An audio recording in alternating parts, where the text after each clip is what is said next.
یو د هغه دعاګانو نه چې نبي صلی الله علیه وسلم به په خپل ژوند کې ډېره ویله. داسې ډېرې دعاګانې شته دی چې نبي صلی الله علیه وسلم به تکرارا ډېره په هر وخت کې ویله.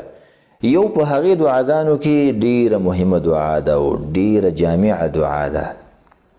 موږ او تاسې په دې مونځ کې په اخرنۍ قاعده کې هم ویو، لیکن د ډېرو مسلمانانو ته به د هغې اهمیت نه معلوم. انس رضی الله عنه فرمایي وی نبی صلی الله علیه وسلم به دا دعا ډېره ځای ته ویله. کومه یوه ده؟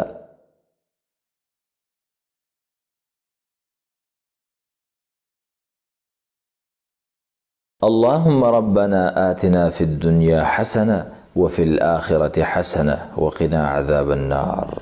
معنی دا ده یا الله په دنیا کې ما ته حسنه راکړي. حسنه څه ته وایي؟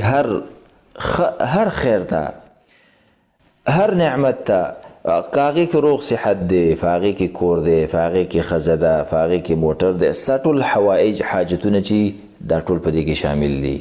همدغه رنګې په آخرت کې حسنه راکړي. په آخرت کې حسنه هغه په اول سر کې جنت دی، همدغه رنګې د جهنم نه لرېوالی دی، همدغه رنګې د قیامت سختیانې دي، د قبر سختیانې دي.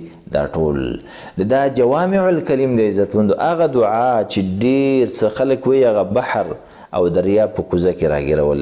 دا دعا موږ او تاسو لرم پکار ده چې بار بار ویو. یوازې دا نه چې مونځ سم ساتلې ده او په آخرنۍ قاعده کې ویو، نه، په هر وخت کې ویوه.